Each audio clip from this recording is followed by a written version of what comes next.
దాసులే ఉండండి అంటే ప్రేమ కలిగి, అంటే ఒకరిని ఒకరు గౌరవించుకోండి, ఒకరిని ఒకరు ప్రేమించుకోండి. అంతేగాని ఈ స్వతంత్రము శరీర క్రియల హేతువు కాక అన్నాడండి. అంటే దేవుడిచ్చిన స్వతంత్రాన్ని మనం ఎలాగా దాన్ని ఎలాగా ఉపయోగించుకోవాలి, లేదా స్వతంత్రాన్ని కలిగి మనం ఎలా నడుచుకోవాలంటే అది శరీర హేతు అంటే ఆత్మ సంబంధమైన ఎలా ఉండాలంటే అది శరీర సంబంధమైంది కాదు. మీరు ఇక్కడ గమనించాలి, స్వతంత్రం మన దేవుడు ఇచ్చే స్వతంత్రం అది శరీర సంబంధమైంది కాదు. ఇక్కడ దేని సంబంధమైందంటే నాడు దేవుడు ఇక్కడ మాట అంటే ఇది ఒకరికి ఒకరు హేతువు చేత అంటే ప్రేమ అంటే ఇది ఆత్మ సంబంధమైనది గనక ఒకరిని ఒకరు ప్రేమించుకుంటూ, ఒకరిని ఒకరిని ఆదరించుకుంటూ, ఒకరిని ఒకరు కలిసి ప్రార్థించుకుంటూ ఇలాగా నిన్ను వారిని పొరుగు వారిని చెప్పండి ఏమందట, నిన్ను వారిని పొరుగు వారిని ప్రేమించాలి. ఇది ఒక అధికారము కాదు, లేదా ఒక దౌర్జన్యము కాదు. ఇది ఏమంటుందంటే ఈ స్వాతంత్రం ఎలాగుండాలంటే అది ప్రేమ కలిగినదే, అది ఆత్మ సంబంధమైనదే ఉండాలి కానీ శరీర క్రియల హేతువు కలిగింది కాదే. ఎందుకు ఇక్కడ సంఘాన్ని ఇలా డివైడ్ చేశాడంటే ఇది శరీర సంబంధమైనది కాదు. శరీర సంబంధమైన మనుషులు ఎలా ఉంటారంటే వాళ్ళ ఆశలు వేరుగా ఉంటాయి. ప్రేమ ఉండదు, సమాధానం ఉండదు, ఐక్యత ఉండదు, ప్రేమ ఉండదు. అది ఒకరిని ఒకరికి మర్యాదగా పలకరించుకుంటుందండి. ఎందుకంటే ఈ శరీరాశ దాని గురించి శరీరాశ, నేత్రాశ, జీవము, డమ్మము అది ఎవరి వలన కాదండి. అది దాన్ని కలగజేసినవాడు, ఆ ఆశలు ఉన్నవాడు స్వతంత్రుడు కాదు కనుక మీరు ఆ ఆశలు మీలోనే రాకుండా ఏముండకూడదండి, శరీర ఆశలు మనలో ఉండకుండా ఆత్మ సంబంధమైనదే స్వతంత్రము, ఆత్మ సంబంధమైన జీవితమే స్వతంత్రము, ఆత్మ సంబంధమైన నడకే స్వతంత్రము, ఆత్మ సంబంధమైన ఆ మార్గమే స్వతంత్రము. ఇది శరీర హిందూ పట్టి కాదే. ఈ చాలా మంది దీన్ని మనుషులు కొంతమందిని అలా ఉంటున్నారని దేవుని వాక్యం మనకు తెలియచేయబడుతుందండి. దేవునికి స్తోత్రం చెప్పండి, హల్లెలూయా. లోకములో ఉన్నది వేరు, ఈ స్వతంత్రం మనకు అది వేరు. దేవుడు ఇచ్చే స్వతంత్రం అది శరీర సంబంధమైనది కాదండి. ఈరోజు వాక్యం వింటున్న నీవు దేవుని ప్రేమ కలిగి ఆయన ఆ శరీర సంబంధమైన జీవితం కాక ఆత్మ సంబంధమైన జీవితాన్ని నువ్వు కలిగినప్పుడే నీకు స్వాతంత్రం కలుగుతుంది. దేవునికి స్తోత్రం చెప్పండి, హల్లెలూయా. చూడండి వాక్యం చూద్దాం. యాకోబు పత్రిక 1వ అధ్యాయం, యాకోబు పత్రిక 1వ అధ్యాయం త్వరగా 25 వచనం చూడండి. అయితే స్వాతంత్రము ఇచ్చు సంపూర్ణమైన నియమములో చెప్పండి, తేరు చూసి నిలకడగా ఉండువాడెవడో వాడు విని మరచువాడు కాక క్రియలు చేయవాడండి తన క్రియలో ధన్యుడు. అంటే ఇని మర్చిపోయేవాడు కాకంటే నీకు స్వతంత్రం ఎలా కలుగుతుందంటే వాక్యమని విన్నప్పుడు నీ క్రియల ద్వారా, అంటే వాక్యాన్ని మర్చిపోతే నీవు స్వతంత్రుడుగా కావు. వినిన వాక్యమును దాని క్రియల ద్వారా నువ్వు చేయగలిగితే అటువాడు స్వతంత్రుడు అవుతాడు, ధన్యుడుగా ఉంటాడు. చదవమ్మా. ఎవడైనను బాగా వినండి, ఎవడైనను నోటికి కళ్ళెము పెట్టుకొనక తన హృదయములో తన హృదయాన్ని మోసపరుచుకుంటూ భక్తి గలవాడునని అనుకుంటున్నాడా తన భక్తి వ్యర్థమే అన్నాడు. దేవునికి స్తోత్రం చెప్పండి, చెప్పండి హల్లెలూయా, చెప్పండి హల్లెలూయా. ఇక్కడ దేవుని వాక్యము వలన, క్రియల వలన ఆ స్వతంత్రము నీకు కలిగి నీవు ధన్యుడుగా మారుతపడతావట. నీ నోటికి కళ్ళెము లేకపోతే ఏమవుతుందండి, నీవు మోసపరుచుకున్నట్లే పైకి భక్తి కలిగిన వాడిగా ఉండి ఏంటంట తను అనుకుంటే తన భక్తి వ్యర్థమే. దేవుడికి స్తోత్రం. అక్కడిన్నాక యూదులు అన్నారు మేము అబ్రహాము సంతానమేనా, వాళ్ళు ఏం లేదంట, వాక్యం లేదు, భక్తి లేదు. ప్రభు చెప్పాడు మీరు నా వాక్యము లేదు, మీరు స్వతంత్రులు కాదన్నారు. దేవునికి స్తోత్రం. సంఘముతో దేవుడి చదువుతున్నమాట వారు కూడా ఆ విధంగా దేవుని వాక్యమైన క్రియల మూలంగా మీరు బ్రతికితే మీరు స్వతంత్రులుగా ఉంటారు, ధన్యులుగా మారుతారు. దేవునికి స్తోత్రం చెప్పండి. చెప్పండి హల్లెలూయా. చూడండి 1 కొరింథీయులకు రాసిన పత్రిక 6వ అధ్యాయంలోనికి మీ బైబిల్ తెరవండి. 1 కొరింథీయులకు రాసిన పత్రిక 6వ అధ్యాయంలోనికి మీ బైబిల్ తెరిస్తే ఇక్కడ ఒక మాట ఉంటుంది. 6వ అధ్యాయము 13వ వచనం చూడండి. 6:13. 6:12 చదువుమా. అన్నిటి యందు నాకు స్వతంత్రము కలదు గాని అన్నియు చేయదగినవి కావు. దేవునికి స్తోత్రం చెప్పండి గట్టిగా హల్లెలూయా. ఈ రోజున నీవు దేవుని నమ్ముకొని ఉన్నావు, దేవుని బిడ్డగా ఉన్నావు, నీకు అన్నిటి మీద స్వతంత్రం ఉంది. అయితే ఇక్కడ ఏమంటున్నాడు అపోస్తలుడైన పౌలు అంటున్నాడంటే అన్ని కూడా చేయగలిగినది కాదు. అన్నిటి యందు నాకు స్వతంత్రము కలదు గాని నేను దేని చేతను చాలండి. దేని కొరకు అన్నాడు. ఇక్కడ చూడండి బాగా, ఇక్కడ అన్ని మనం చేయొచ్చు. నీకు అన్నిటి మీద స్వతంత్రం ఉంది లేదా? లేదండి. చెప్పండి, స్వతంత్రం ఉందా లేదా? అయితే నీవు గ్రహించవలసిన మాట ఏంటంటే నీవన్నీ చేయకూడదు. నీవన్నీ చేయకూడదు. ఎందుకంటే నువ్వు ప్రభువు నమ్ముకున్నావు. ఎవరు నమ్ముకున్నా? నువ్వు దేవుని బిడ్డ కనుక నీవు లోకంలో ఉన్నావు. నీ ఇష్టం వచ్చినట్లుగా నువ్వు చేయగలవచ్చు. అయితే అన్ని చేయదగినవి కానే కాదు, అన్ని చేయకూడదు. చాలా మంది వాళ్ళ ఇష్టానికి మనం వదిలిపెట్టాలి. వాళ్ళ ఇష్టానికి వదిలిపెట్టాలి. ఎందుకంటే ఈ రోజున చూడండి చాలా మంది నువ్వు అన్ని చేయగలవచ్చు. నువ్వు వ్యభిచారం చేయొచ్చు, నువ్వు తాగొచ్చు, పేకాటాడొచ్చు, సినిమాలు చూడొచ్చు, నీ ఇష్టానుసారంగా చేయొచ్చు, నువ్వు అన్ని చేయొచ్చు. అయితే అన్ని మాత్రం నువ్వు మాత్రం చేయగలిగినవి కానే కాదు. ఎందుకంటే నిన్ను దేవుడు పిలిచాడు గనక నీవు అన్నిటిని చేయడానికి నీకు దేవుడు అధికారాన్ని ఇవ్వలేదండి. దేవుడికి స్తోత్రం చెప్పండి. నీ కళ్ళ ముందు అన్ని నీ స్వతంత్రం అన్నిటినీ నువ్వు చేయగలవచ్చు. అయితే అవి చేయదగినవి నువ్వు తాగకూడదు. అది దేవుడు చెప్పాడు తాగకూడదు. విచారం అనేది చేయకూడదు, అది చేస్తాం. విగ్రహారాధన చేయకూడదు, చేస్తాం. ఇప్పుడు ఏమంటున్నాడు అపోస్తలుడైన పౌలు? ఏమంటున్నాడు? అన్నిటిని చేయడానికి స్వతంత్రం ఉంది, అన్ని చేయొచ్చు. అయితే అవి చేయదగినవి అవి చేయకూడదు. నువ్వు చేయకూడదు. నేను చేయకూడదు. అందుకని అవి చేయకూడనివి కావు. నువ్వు పరిశుద్ధుడు, దేవుడు పరిశుద్ధంగా నేను పిలిచాడు. నీవు పరిశుద్ధుడు కనుక నీవు ఆలోచించాలి. నేను దీన్ని చేయకూడదు, నేను చేయదగినది కాదు. నేను ప్రభు మీద నేను చేయకూడదు, ఇది చేయకూడదు, ఇది చేయదగినది కాదు, ఇది దేవునికి ఇష్టం లేదు, ఇది దేవునికి నచ్చదు, ఇది దేవుడు ఒప్పుకోడు, ఇది దేవుడు అంగీకరించడు, దీన్ని చేస్తే దేవుడు కోపపడతాడు, దీన్ని చేస్తే దేవుడు కోపం నా మీదకి వస్తుంది, దీన్ని చేస్తే దేవుడు నన్ను మెచ్చుకోడు, ఇలాగ చేస్తే దేవుడు నన్ను ప్రేమించడు. ఇవి చేయకూడనివి కాదు, ఇవన్నీ కూడా చేయగలిగినవి కాదు. దేవుడు వాక్యం మనకు చెబుతుందంటే నీకు స్వాతంత్రం ఉంది, కానీ ఇవన్నీ కూడా చేయకూడదు. దేవుడికి స్తోత్రం చెప్పండి. హల్లెలూయా. చెప్పండి హల్లెలూయా. చూడండి మరొక వాక్యం చెప్తారు. అదే 1 కొరింథీయులకు రాసిన పత్రిక 8వ అధ్యాయం 9వ వచనానికి వచ్చిన 8-9.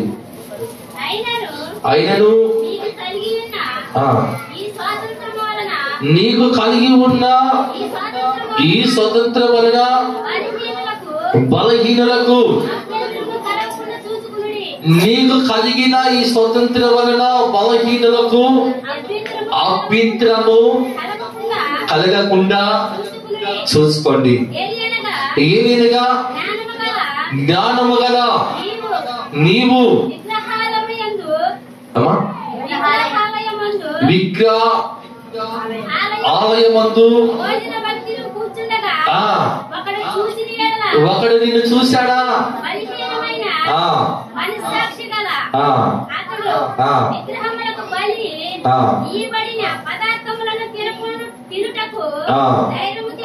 చూసావా? ఇక్కడ చూడండి బాగా, ఇక్కడ ఏమన్నా రాయబడిందంటే మన అంత స్వతంత్రము అంటే నీకు కలిగిన ఆ స్వతంత్రాన్ని ఎదుటి మనిషిని బలహీనపరిచే విధంగా ఉండకూడదు. ఎలా ఉండకూడదంట? ప్రభు నమ్ముకున్నావు, బాగా వినండి. ప్రభు నమ్ముకున్నావు, మీరు నా మాటలు బాగా వినాలి. ఒకసారి స్తోత్రం చెబుతారా?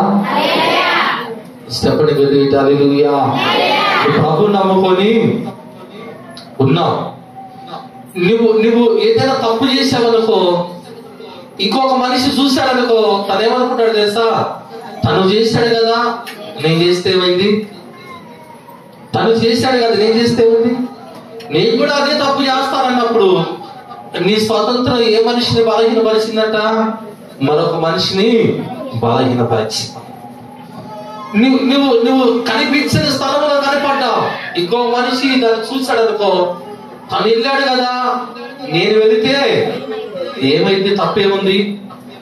తను తాగాడు కదా, నేను తాగితే తప్పేముంది? తను వ్యభిచరిస్తున్నాడు కదా, నేను చేస్తే తప్పేముంది? తను అక్కడికి వెళ్ళి తను ఉన్నాడు కదా, లేదా అక్కడికి వెళ్ళి తను డాన్స్ వేస్తున్నాడు కదా, నేను కూడా వేస్తే తప్పేముంది అని నీ స్వతంత్రము మరొకరిని బలహీనపరచడమే కాదు, తప్పు చేయడానికి ధైర్యాన్ని ఇస్తుందంట. ఎందుకంటే ప్రభు ఎప్పుడే చెప్పాడండి, మిమ్మల్ని బట్టే కదా అన్ని జనుల మధ్య నా నామము దూషింపబడుతుంది. దేవునికి స్తోత్రం. ఈ స్వతంత్రము ఎదుటి మనిషిని బలహీనపరచడానికి కాదు. దేవుడు చెప్పిన మాట, ప్రభు చెప్పాడు, నేను పరిశుద్ధుని గనక నీవు కూడా ఈ స్వతంత్రం అనేది మరొక మనిషిని బలహీనపరిచే విధంగా ఉండకూడదు. నీవే ఆ పనులు చేస్తున్నావు, నాలాంటి వాడు కూడా ఏం చేస్తాడు? అరే ఆయన చేస్తే తప్పు, నేను చేస్తే తప్పు వచ్చిందా అని ఈ రోజున సాతానుడు ఈ విధంగా అనేక మందిని నడిపించుకుంటూ వెళ్తున్నాడండి. దేవునికి స్తోత్రం. చెప్పండి హల్లెలూయా. నీ బట్టి నీ స్వతంత్రం అనేది మనిషిని బలహీన పరచబడుతుంది. నీ స్వతంత్రం ఎలా ఉన్నారంటే ఎదుటి మనిషిని బలపరిచే విధంగా ఎలా ఉన్నారండి? బలపరిచే విధంగా ఉండాలి. తమ్ముడా ఆడకి వెళ్ళవద్దు, సహోదరి ఆడకి వెళ్ళకూడదు. మనం కానీ వెళ్తే ఇంకేముంది? ఈరోజు పాస్టర్ గారు వెళ్ళాడా, మన బౌద్ధ పెద్దలకి అంట చెప్పలేదమ్మా. మీకు చెప్పే విధంగా చేస్తే ఇక్కడ కొంత ఇబ్బంది. నేను చెబుతున్నది, నేను వెళ్ళి ఇంకో పని చేశాను, మీరు నన్ను చూశారు, మీరేమంటారు? పాస్టర్ గారు వెళ్ళింది మనం చెప్తే దేవుడికి స్తోత్రం చెప్పండి. ప్రభు అంటున్నాడు, మీరు అలా ఉండకూడదు. మీ స్వతంత్రం ఎలా ఉండాలంటే ఎదుటి మనిషిని బలపరిచే విధంగా ఉండాలి. చూడండి, 1 కొరింథీ 9:10 23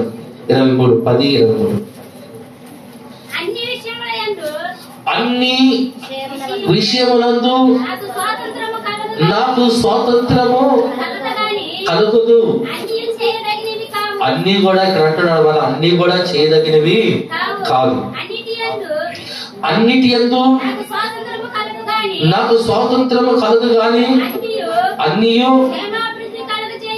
అన్ని కూడా క్షేమాభివృద్ధి కలగచేయమంటారు. ఏంటంట? ఏది కూడా మనకు క్షేమాభివృద్ధి కలగచేయదంట. అన్ని విషయములందు నాకు స్వతంత్రము కలదు గాని అన్నివి చేయదగినవి కావు. కానీ అన్నిటి యందు నాకు స్వతంత్రము కలదు కానీ అవి క్షేమాభివృద్ధి అంటే నీకన్నీ క్షేమాభివృద్ధి కలిగేవి కానే కాదు. నువ్వు చేయగలిగినదే చేయాలి. నువ్వు చేయగలిగినదే నీకు అన్ని క్షేమాభివృద్ధి కలిగేవి కాదు. నువ్వు అనుకున్న అన్ని కూడా నీకు మంచి జరిగేవి కాదు. నువ్వు అనుకున్నవన్నీ కూడా నీకు మంచి చేసేది కాదు. దేవుని వాక్యం వింటున్నప్పుడు దేవుని బిడ్డలారా, ఈ స్వతంత్రం అనేది అది దేవుడు మనకి, ఆయన కుమారుడు దేవుడు ఆయన మనకు అనుగ్రహించాడు. ఆ స్వతంత్రాన్ని మనం కలిగి ఉన్న మనము దేవుని యొక్క మార్గంలో మనం నడవడం ప్రారంభిస్తాం. దేవునికి స్తోత్రం చెప్పండి, హల్లెలూయా. మనుషులే కాల్చి చంపుచున్నారు, మానవత్వమే మంట గలుపుచున్నారు. మనుషులే కాల్చి చంపుచున్నారు, మానవత్వమే మంట గలుపుచున్నారు. మరణాయుధాలతో రెచ్చిపోచున్నారు, మరణాంధకారములు పడిపోచున్నారు. మరణాయుధాలతో రెచ్చిపోచున్నారు, మరణాంధకారములు పడిపోచున్నారు. నా దేశములో, నా భారతదేశములో రక్షింపమా నా యేసయ్యా. నా దేశములో, నా భారతదేశములో రక్షింపమా నా యేసయ్యా. విజ్ఞానాదనతో నిండియున్నది, పాపముల విచారములో మునిగి ఉన్నది. విజ్ఞానాదనతో నిండియున్నది, పాపముల విచారములో మునిగి ఉన్నది. అప్పుడు చూడాలతో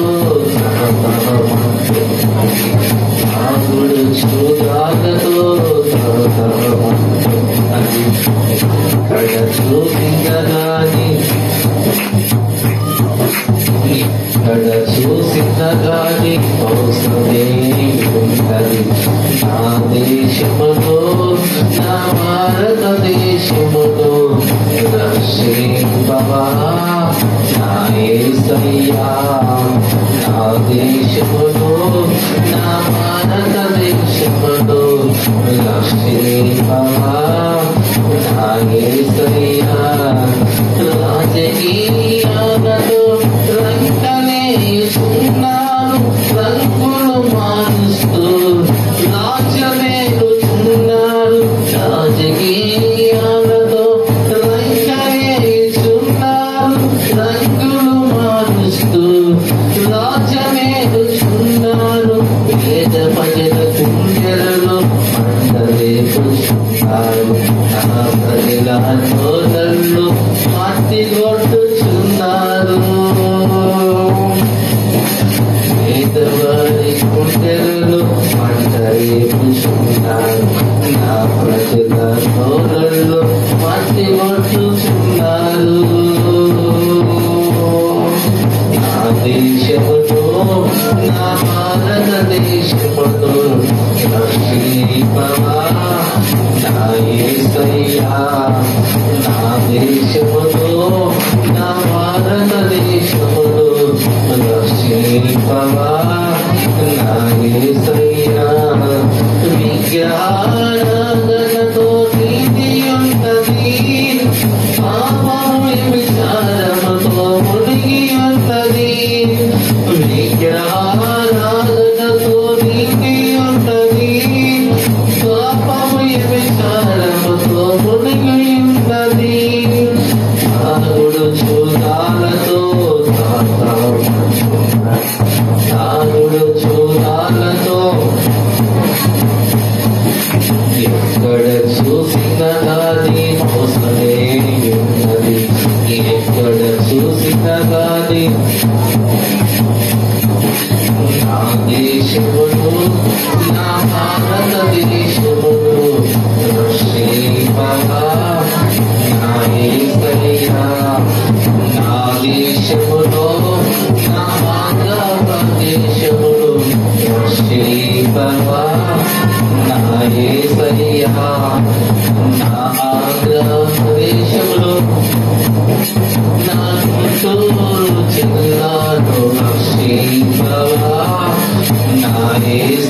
యేసయ్యా నా గుంటూరు జిల్లాలో నా నసరాపేట పట్టణాన్ని రక్షింపవా నా యేసయ్యా నా నసరాపేట పట్టణంలో మా గురువాయిపాల గ్రామాన్ని రక్షింపవా నా యేసయ్యా రక్షింపవా నా యేసయ్యా దైవ జనములో ఐక్యతలు లేక సంఘాలలో సమాధానం లేక దైవ జనములో ఐక్యతలు లేక సంఘములలో సమాధానం లేక ఈ వేదాలతో విడిపోవచ్చున్నారు సమాధానములలో పడిపోవచ్చున్నారు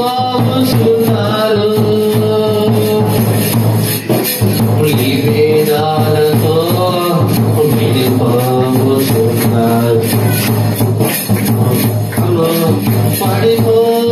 పడిపోవచ్చున్నారు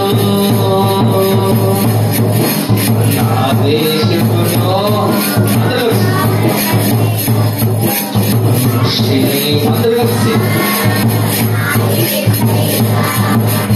నా భారతదేశములో నా ఆంధ్రప్రదేశములో ఆంధ్రప్రదేశం రక్షించబడాలి నా ఆంధ్రప్రదేశములో నా గుంటూరు జిల్లాను రక్షింపవా నా యేసయ్యా నా గుంటూరు జిల్లాలో నసరాపేట పట్టణాన్ని రక్షింపవా నా నసరాపేట పట్టణంలో నా గురువాయిపాల గ్రామాన్ని రక్షింపవా అందరూ కలిసి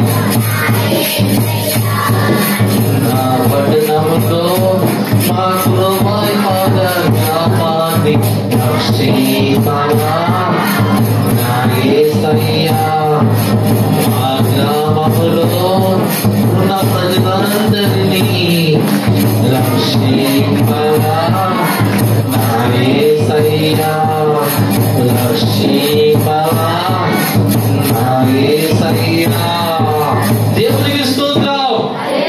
దేవుని వాక్యం వింటున్నప్పుడు దేవుని బిడ్డలారా నిజమైన స్వతంత్రం ఎప్పుడు వస్తుందంటే మన ఒక పరలోక ప్రార్థనలో మన ప్రార్థనగా చాలా ప్రాముఖ్యమైంది. పరలోక ప్రార్థన చాలా దాన్ని చాలా జాగ్రత్త మనం బైబిల్లో గమనిస్తే చాలా విషయాలు మనకు తెలుస్తాయి. పరలోక ప్రార్థన ఒక మాట ఉంది ఏమనంటే పరలోకమందు మీ చిత్తం నెరవేర్చినట్టు భూమి మీద కూడా ఈ పరలోకమందు దేవుని చిత్తం భూమి మీద ఎప్పుడు నిలబడుతుందంటే ఎప్పుడండి నువ్వు స్వతంత్రులుగా మారినప్పుడు యేసు క్రీస్తు ప్రభువారు మనకి ఇచ్చిన ఆ స్వతంత్రాన్ని మనం కలిగినప్పుడు ఆ పరిశుద్ధాత్మలో నువ్వు ఉన్నప్పుడు ఆ స్వతంత్రం కలుగుతుంది కనుక ఆయన చిత్తం ఏ విధముగా పరలోకమందు నెరవేరుతుందో ఆయన చిత్తము కూడా భూమి మీద మన మధ్య కూడా నెరవేరుస్తాడు దేవుడు.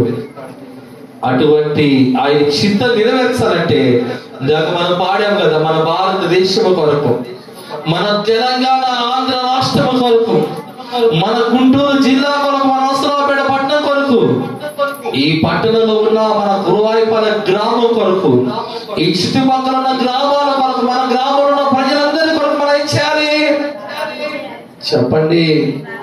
ప్రార్థన. నీ గొంతు చించుకొని ప్రభు సన్నిధిలో ప్రార్థన.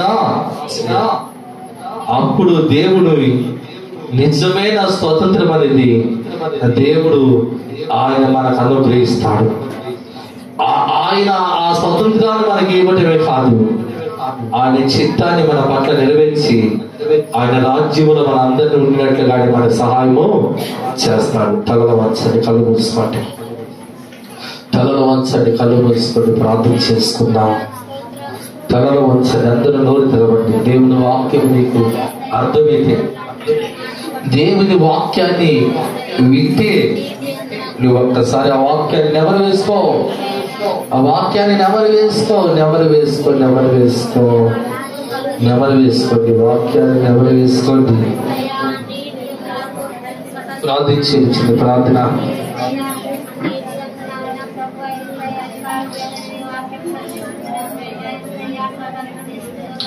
ప్రార్థించినందరూ ప్రార్థించయ్యా. ఈరోజు నాయన మేము దాసత్వం అనే కాడి కింద ఉండొద్దని మీరు మాట్లాడారు. క్రీస్తు మీకు ఇచ్చిన స్వతంత్రం ఇది, మరలా దాసత్వం అనే కాడి కిందొద్దు. మేము అబ్రహాము సంతానమే అంటున్నారు వాళ్ళు. మీరు అంటున్నారయ్యా, లేదు లేదు, మీరు అబ్రహాము సంతానం అంటున్నారు కానీ మీలో నా వాక్యము లేదు. పాపము చేయ ప్రతి వాడు కూడా పాపానికి నాశుడని మీరు మాట్లాడారు. స్థలములో ఉన్న బిడ్డలను ప్రభావం అన్నింటి చేయడానికి నాకు స్వాతంత్రం ఉంది కానీ అన్ని చేయదగినవి కాదు. నీ స్వతంత్రం మనకు మనిషిని బలహీనపరిచే విధంగా ఉండకూడదు. పరిశుద్ధాత్మ ఎక్కడ ఉంటుందో అక్కడ స్వతంత్రం ఉంటుందని ప్రభువు చెప్పాడు. ఈరోజు నా దేవుని వాక్యం వింటున్న మన జీవితాలు ఎలాగున్నాయి, ఎలాగున్నాయి, ఎలాగున్నాయి, ఎలాగుంటున్నాము? నువ్వు దేవుని కొరకు నీవు స్వతంత్రుడుగా ఉండటానికి దేవుడు పిలిచాడు. మరలా